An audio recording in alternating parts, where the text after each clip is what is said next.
This is Disconversion Therapy. 3, 2, 1. Hello, people. This is Deconversion Therapy, the podcast, and talking to you now is Bonnie, and talking to you now is... Karen. Hello, beloveds. Karen's the one you know by her her TikTok content. Yeah, go find us there. But I will say, everything that I put there is me. It doesn't always represent Bonnie, nor the podcast. So we're trying something. We'll see. Who knows? Oh, so it's like a disclaimer? It's a disclaimer. Like now, the opinions and comments here, negative comments do go to Bonnie, but it will be my opinions. Trolls can have my private account. Yep, and we get trolls on there, and once in a while on Instagram. I just delete everyone. Doesn't bother me. But I've decided now I'm going to leave up one every once in a while, just so people sort of know, you get pushback. That's fun. That's good. All right. Trolls scare me because they should have other things to do. Oh, yeah, no. In life. I'm like, oh, wow. Do you not have jobs? No, I don't know. I think those Capitol rioters do get like an hour on the computer in the libraries. So. God. Find us in all the places that you would find people. So we talked about TikTok. There's a great Facebook private group that people just got let into recently. And sometimes, I don't like that we're on video because I just watched Karen scratch her nose. I itch. Didn't you, when COVID started, realize, oh my God, how much does my nose itch? What's happening? I conquered it in a week, and now that I have my first shot, I am fine to scratch away. No, my parts are always itching. All, the eyes, any part that has a membrane that I shouldn't touch. I'm like, I got to touch it. On her face. Okay. Yep. Great private Facebook group where people are very supportive of one another, and people tell funny stories and put a lot of memes up there. And so that one, you just have to answer a couple questions and you'll be allowed in. Should you answer correctly? That's not true either. Well, a lot of people came from, I think, the viral TikTok we did, and it was like, Sally wants to join. And the two questions, generally, how do you describe your religious beliefs? And we let them in if they're Christian, whatever. And they say something, and then it's like, have you listened to our podcast? The ones that come over from TikTok, we got a bunch and a batch, and it was just no. We don't care. Awesome. We just want you to rate and review. You don't have to listen. Just go to the link. We don't care. But the thing is, like, maybe the people listening to this aren't watching you do your TikTok thing. So tell them what your comment was. I think I did the one about, it was the guy who did the shooting in Atlanta of mostly Asian Americans. And his excuse was that he had a sexual addiction. Of course, he was shooting the mostly women or people working at massage parlors because they were temptations that were aggravating said sexual addiction. And he was a Christian at a Baptist church. And so the suggestion was, instead of killing innocent people, why don't you do the biblical thing, which in Matthew is to cut off whatever appendage is causing you offense. And I think a lot of people, at least on TikTok, really like the idea of men cutting their dicks off because it was very popular. So I'm always trying to figure out, why does this take off, this tweet or that thing or whatever? And it's fascinating, the things that do. By the way, it's complete bullshit that you had to clarify which shooting you're talking about. I don't think we don't know that. I know. This is ridiculous. We're going to go back to this nonsense. COVID's over. After So that's now we're going back to America. Yeah. my other thing is for all the people bitching about how awful gun control would be, we'll get to fixing it. So fix the problem. You had 4 years in charge of making any rule you wanted. You could have fixed it then if you had great ideas. But guess what? You probably didn't. So why don't we just try something else? Maybe it won't work. Maybe it will. Maybe it will decrease. And that's the thing. We'll never know if, one person who was going to do something decides not to due to new, laws where they have more time to think about their anger and it dissipates because they just play a lot of Fortnite and get it out on, 8-year-old kids that they're yelling at or whatever. But those are the things we'll never know the answer to lots of things about what works and what doesn't. But I say, yes, we shall try. Yeah, I just don't get why we can't try some things. We should. Everybody, I don't know. There's just so much arguing going on. I know, so shut up. In life. I know. Okay. That's what I said. That's my nature. Shut up. All right. I'll be over here. Go crazy.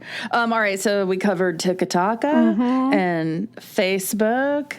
And then there is Twitter, which is our least happy, friendly place. And that's okay. But we have a little presence there. I think the best thing I get out of it when I do things there is that's where I interact with not as many, quote, listeners as other people who do podcasts or, stuff like that. It's just that's the interesting. nature of And then the lovely Instagram, which is usually happy and full of stickers and animated things and just funniness, and it's just a lot more joyous. It's a joy. Yeah. Yeah. Very true. I was behind somebody in traffic today, and it said, choose joy on the back of their car, and I was like, I wonder if that is something they really, really do every day, or if it was just, a whim. And they forgot that they have choose joy on the back of their car. I know, because if they're not smiling, if you look at them, it's... That'd be me. Yeah, you didn't do it. It says choose joy, but she clearly has resting bitch face, or is she really upset about something? Yep. I think I told you about a friend of mine who was a therapist, and one of his things is anger management, and he bought these magnets for his car that you put on the side that's anger issues. I'm glad you laughed. Now I have to I never sneeze like a monster like that. Okay, so your friend? Yes. So he had the magnets on the side, and they say, angry, call me, therapist, blah, blah, blah. Well, while he's driving, they kept blowing off. They kept catching the wind and blowing off, and he would get out and be cussing and picking them up and so freaking mad and slapping them on the side. Yeah. That reminds me of when I lived in Los Angeles. On the way to work every day, I would pass a bus bench with Rory Posen, realtor, on it. And it was just a green background in his big old face. It was like a blank palette for anybody with a marker of any kind. Yep. So his eyeballs were erased one day. And we had this whole scenario of oh my God, Rory's all pissed off again. God dang it. And calling his assistant, get a new bus bench ad out. Our other place that we're congregating now is for people who subscribe, which means sponsor our podcasts and the things we do, and we so appreciate it. It's embarrassing.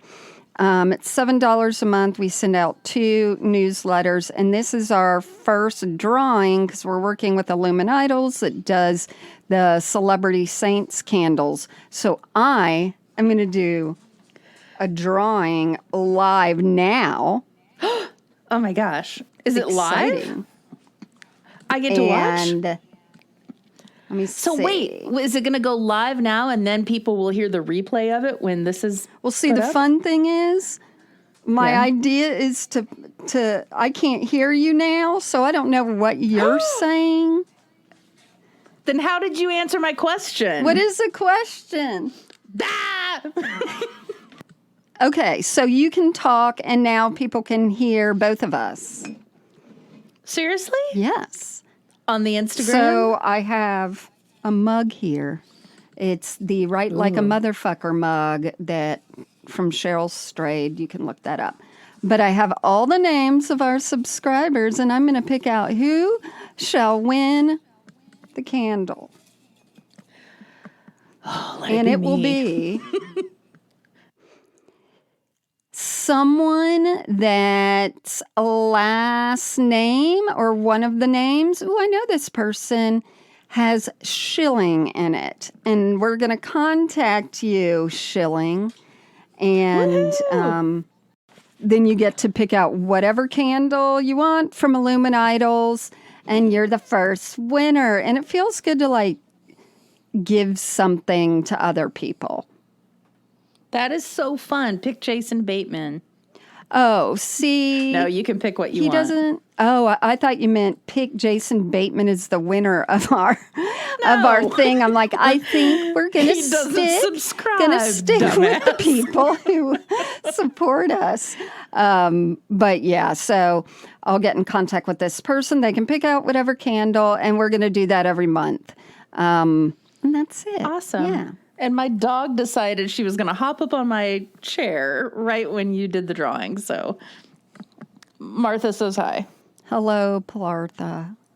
Okay, so this is the show that people have been requesting. And when I hinted at it on our Instagram, I probably got 15 to 20 direct messages, all excited about us doing this guy. It's Dave Ramsey, your favorite financial guru. And what did you tell me before we started recording? That he and I used to date? Yes, that one. That everything I looked up about him on YouTube, it just looked like money advice. Correct. I mean, there was some stuff about how he views wealth. What's that called? The Rich. Oh, no, I have no vocabulary. There was something regarding his views on the prosperity gospel. Mm-hmm. And there was something, it was not a lot of Jesus talk. It was, the biblical path to investing. And then on the shows, they hauled out some Bible verses. What offended me most was that they used a song that I really liked, Baker Street by Jerry Rafferty. That's another story. Right. So you were saying, like, I don't get why we're doing this show. Yeah, but Karen said she would do the heavy lifting and that I could learn more about him. And why are our listeners saying, yeah, do Dave Ramsey? So you're going to tell me. I am. So did you get to, like, hear his voice and, like, the way he does things? How would you describe it? Masculine? Yes, it is. I was looking at his face a lot, too, because it was all video. He did one of those rants in the car, which always cracks me up. And people were calling with, like, when do I take my Social Security? Yeah.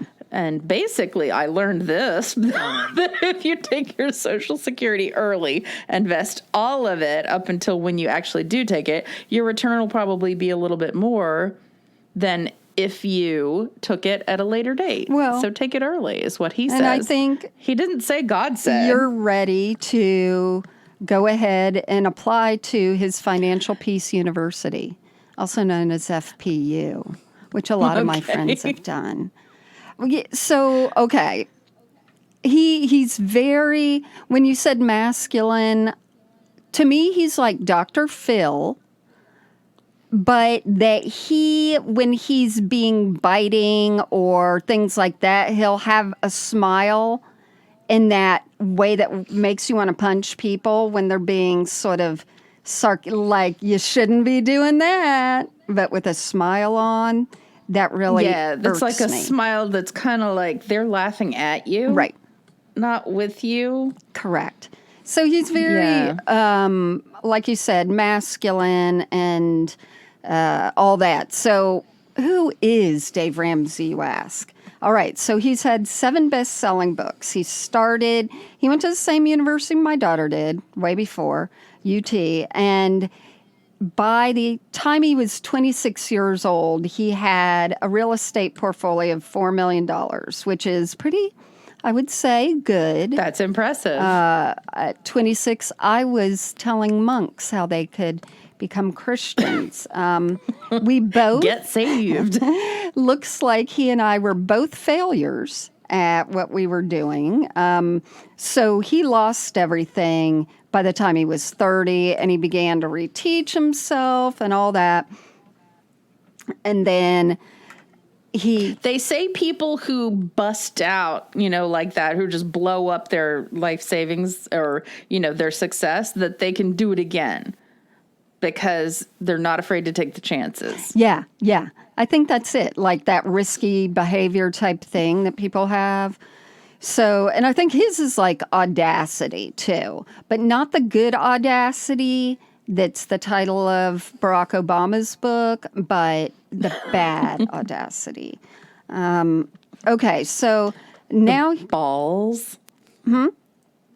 Balls. He has... I don't want to think about this. So he has 7 best-selling books. He has 14 million listeners every week, which is huge. That's a lot. His radio show is syndicated, 600 radio stations, and he does sort of yell. I always remember him yelling, don't shop in stores without concrete floors. That was a popular one. What does that mean? Like, do your shopping at Costco. Like, don't only suckers buy retail. Concrete floors. Yeah. And he was telling everybody to like buy a house outright. Don't have a mortgage. With cash. He really doesn't want you to have a mortgage. Right. And I mean, it's not bad. Like his whole thing is people will say don't rely on credit cards. His is do not own a credit card. Cut them up. Don't own them. And everything is be out of debt. And he's got his trademark snowball, little way that you can work things to get out of debt. And people really do. Like they pay off if they really commit themselves. He gives them guidance. And Clark Howard gives this guidance too. Wait, other people get out of debt guidance? I know. He's based in Atlanta. We all love Clark Howard in Atlanta. Well, that's the thing. Like there's a billion alternatives to this guy, but he's started blowing up, and he says he uses biblical principles to, bring people financial information, and that he feels his calling isn't really just to help people with their money, but of course, impact them with God and Jesus and all that, all right. By way of their money? By way of his radio show, just putting it in their hearts. So like his book, Financial Peace, it would have ways to do your budgets and all this information, but it would also have God talk in it. God talk. That's always, So let's see. One of the first cracks in his system was in 2014. The Daily Beast, which I love, talked about that Dave Ramsey, started lashing out to his employers about former employers. So there were some former employers who were discussing the working conditions at his company on Facebook and Twitter, and I think they even had a private Facebook group. And he infiltrated the private Facebook group And then he started actually offering cash rewards to anyone who would identify some of the members who had opened up these anonymous Twitter accounts to say, this is really what this guy's like. So actually, he was like placing a bounty on the heads of, tell me who these people are and you'll get money from me. Oh, so these were former employees of his. Yes, that were disgruntled, that would set up. Okay. Yeah. And so he was really... Oh, wait. Okay. So that makes sense why he was doing some kind of a rant in a car, again, about if you don't like a place to work and you don't like their ethics, then quit. He says, staying at a place that you don't respect says more about you than it does about them. And I'm like, what? No, it doesn't. People need jobs. He totally... hands off the problem. So that's a defensive thing. Oh, okay. The child's defensive. So if the idiot like me had just watched it only, maybe I would go along with that and quit my job. That's it. Like there's tons. The whole thing was that he said was, this is a free country. You can quit. I'm like, well, no, I kind of have to pay bills. Oh, well, then I'm sorry. I can't just quit. Yeah, I'm sorry to tell you what he said about the stimulus check, but I'll get to that later. Yeah, so when that came out, it was sort of like the first sort of crack in things because his company was growing and growing. And what he does is churches buy packages sort of his Financial Peace University or his books or whatever it is, and people do training sessions. And of course, the money filters back to him, but it started growing really well because they marketed it to churches and sort of you got your built-in organized audience. Yep. So by that logic, you and I could come up with something like how to shave crosses into your head with your clippers at home and market it to churches, and then who would criticize that? But then see, we could sell packages. We've never with videos. come up with our good idea yet. I thought we were supposed to package this podcast and send it to churches. So that's what I've been doing. For First Troll Church of Atlanta.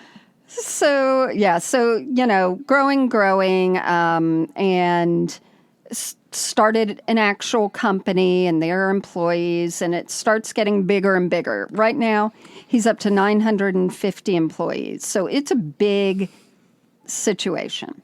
Yeah. But more things started happening and more things have started to come out. But mostly it's been since about 2018 or this 2015 and after. So I'm going to jump around a little bit. But when someone gets hired there, they go through months of an application period.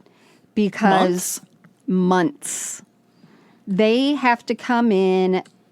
Some guy said he had to go in 10 times. And one of the things you have to do is bring your spouse in. And exactly, I see that. What if you got no spouse? You find one, ungodly shrew. So exactly, I'm sure that they would ask you, why? What do you are you dating someone?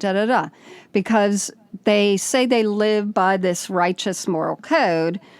So they check out the spouse to make sure there are no crazy ones in the hen house, so to speak. How are they going to know that? How do they check them out? What do they do? They interview the spouses, too, and they ask them to bring in their family budget. They say, we don't believe in credit cards, so, if you're with us, cannot use any credit cards, cannot own credit cards, all that. Seriously? Seriously.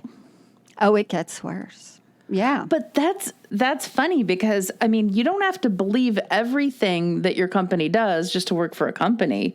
Although I'm going back to the video that he said where he was talking. Oh my God, it's all making sense now. He was talking about how his father screamed and pitched a fit because he worked for Alcoa Aluminum and somebody in the family was using Reynolds wrap, and he strung out all the Reynolds wrap and said, no, the Alcoa has been good to our family and you can't use another brand of aluminum in this household. And he said, yeah, it was extreme, but people aren't loyal anymore. And now I'm realizing he's talking about his people. Oh, so things are imploding and he is losing his shit. He wants loyalty, just like a cult leader. Exactly. And people say that it can be very cult-like. So I'm going to bring up one person. So in 2019, someone named Caitlin O'Connor was a former employee, and now she's actually filed a lawsuit against them because she was fired for being pregnant because she wasn't married. And that violated the Ramsey Solutions employee conduct policies. Well, I mean, she probably signed it.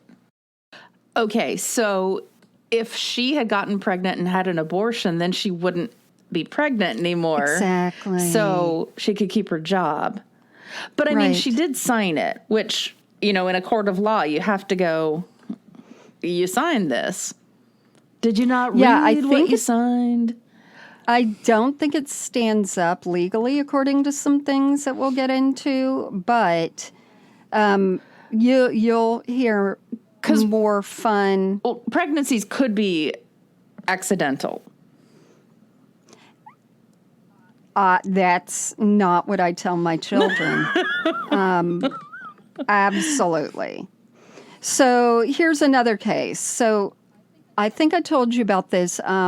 Last December, COVID was raging, and during that time, Dave Ramsey was going to hold an annual Christmas party in the middle of all that going on, and he found out that on that day, a complaint was filed with the Franklin Health Department alleging that the caterers that were hired for the event were actually instructed not to wear masks or gloves while serving. Now, a lot of caterers wear gloves anyway, but the company actually confirmed it with an NBC affiliate that, yep, we absolutely told them, the food service people were no maskers, so don't do any of that. So they don't have the option to. That's weird. I guess. To protect themselves. Okay, that's weird. Yeah. The woman who was pregnant, her attorney's name is Heather Collins, and they wrote that the incident began when the pregnant woman requested the FMLA paperwork for the birth of her child so she could, take the time off since her pregnancy was considered a geriatric pregnancy. So who knows? She's 31. Who knows? She's not 31. But after she requested the paperwork, the Ramsey Solution Board requested a meeting with her where they told her she would no longer be working for the company.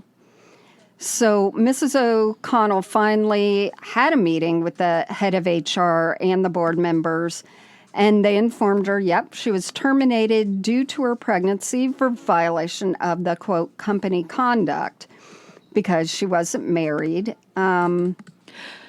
So they were basically telling her, don't have sex because you're not married. Don't have sex. Don't tell us.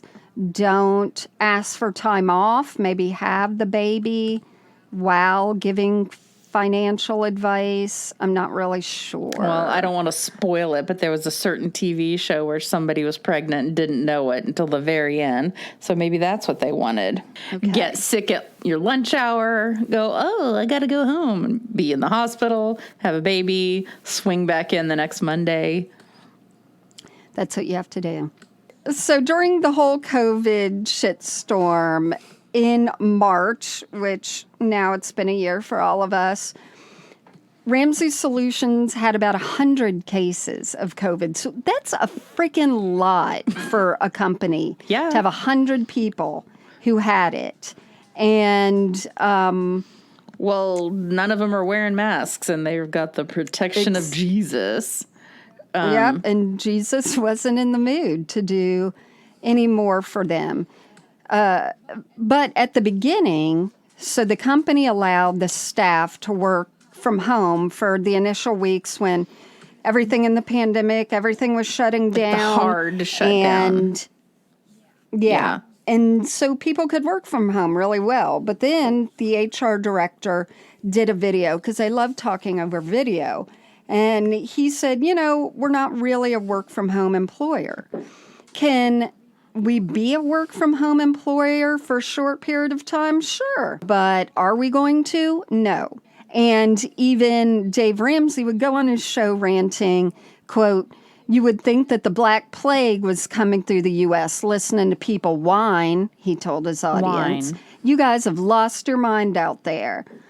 And then he went on to say that the virus only affected the weak and infirm, and that everyone else should get on with their business, and that they should keep, you know, all their events rolling, or that they weren't going to give any refunds. So they were having an event, a live event in May of last year. Oh, where people had to pay to go to, like a conference or something? Yeah, because they have a lot of like how to be a great leader bullshit things where you pay a lot of money. And so he said, he was saying this on his radio show, I think. He said, "We have a lot of people calling in. They're wanting to cancel stuff for the live event in May. Let me tell you how much of your money I'm going to give you back if you don't come for the due to the coronavirus in May. 0. I'm keeping your money. You are a wuss." Not kind. It does not. There's that masculine thing that I'm not real fond of that's coming out of these God people. No, So I'm not real fond of. So they were also having a cruise because cruises are really good during COVID. Oh my God. But the name of it was "Live Like No One Else," which would be completely accurate on so many levels. So it was scheduled, and Ramsey said, "I'm going to go on the cruise, even if I have to be there, quote, by my freaking self."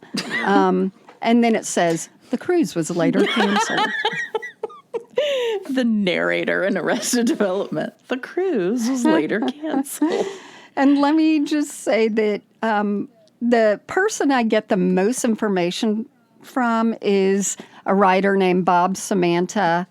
And I might have said that somewhat correctly. I think I said Bob right. But he actually lives near me, so I don't know him, but I'm going to send this to him and just say thank you for all this great information that he's done, because you'll see he really sacrificed himself.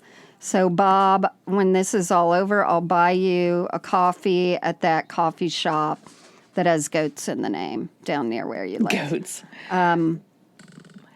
So then there was this other person. Let's call her Heather, because her name was Heather. She had asthma, which puts her at a higher risk for COVID. Right. So after learning that all the employees had to go back to the headquarters, none of them could work from home, she made what she thought was just, a comment in a private Facebook post, not public, just friends. Oh, so like on your Facebook list where you choose who's friends and who's, acquaintances. She was making it just to friends. I think you can, yeah. When you do your posts, you can say which audience. Right. And she wrote in April of last year. My husband's company wants to bring all 900 employees back ASAP when a majority can do their jobs from home. I don't understand how people don't see we're setting ourselves up for a huge second wave. Ugh, people make me so angry. So pretty much she just wrote all of my 700 posts with her own flair. Right. Because, she has COVID. And because they don't really wear masks at work, if her husband brings it home, she's screwed. Yeah, she has asthma. Right. Yeah. You want to say it again? So she has asthma? You said she had COVID. No, she does not. But she had okay. asthma. Sorry. So before long, the husband gets a call from his supervisor, Oh, boy. who said a coworker had reported Heather's comment. They screenshotted the post, sent it to whoever, and a few weeks later, the husband was fired. So in his exit interview, the head of human resources at Ramsey, who does a lot of this shit, his name's Armando Lopez. Sounds like he's very nice, but he toes the line. He confirmed that the cause of the firing was the wife's social media comment. Yeah. And he said there's definitely a line in the sand that we have drawn, for good or bad, but it is a definite point that we're making. And then this is what they did, which they do a lot. They offered the guy $18,000 in severance, providing that the family would sign a non-disclosure agreement that they would never talk negatively about the company or Dave Ramsey. So this is what happens to a lot of people that they fire. Yeah. And It's like sexual harassment in Hollywood companies. yeah, exactly. And that's funny because I read something where Dave Ramsey was like, I'm glad we're run like a Christian organization, or you'd be out in one of those that are struggling with Me Too and harassment. It's like, Yeah. You'd be struggling with something real instead of something that you have to sign your life away to that someone else believes in. Yeah. So, these people are getting fired, and there's a few more fun and interesting things. I personally think that one of the reasons why certain people don't like their employees working from home is because they don't trust them. They don't they don't have the ability to like keep an eye on what they're doing. And you know what? Productivity, schmoductivity. I don't think they care about that. I think they don't like the idea that they can't micromanage them. And I think it's definitely something in this case, because they already have this whole, like, we interview your spouse, you're part of the family now. Mm-hmm. They have something called a strict no gossip policy. So Yeah, I bet. If you are worried, say you and I are like next to each other at our work cubicles, we can't talk about something that we read in the newsletter that came out that we're worried about our jobs, that we might be, we're not allowed to do that. You're can only go to your direct supervisor. Yeah. And people are saying, that no gossip policy is making people act very fake. Yeah. And hiding things. And it also means that the people who get to be in the know, there's, a good old boys club of the clique of the people who know stuff.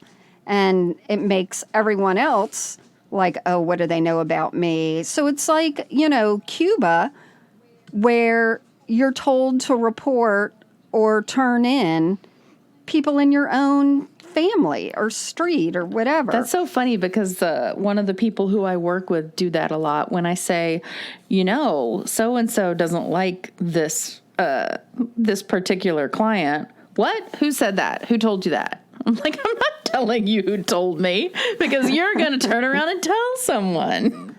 But it's constantly wanting me to rat people out. Yeah. Yeah. And I mean, it's very, in this circumstance, it's just so controlling of the families, and it gets even worse, especially if it's like, hey, everyone needs to be a Christian, and yeah, now I'm also going to yell and not act very Christian-y. Well, and demanding loyalty instead of earning it is so organized religion. Mm-hmm. We're going to demand Respect this of you. Respect is a two-way street. So we've got so much more to go on this. There's so many other like juicy little things and some fascinating stuff and other things that we can share that we're breaking this into 2. So come back for Dave Ramsey Sucks Part 2. Goodbye. Bye. See you next week.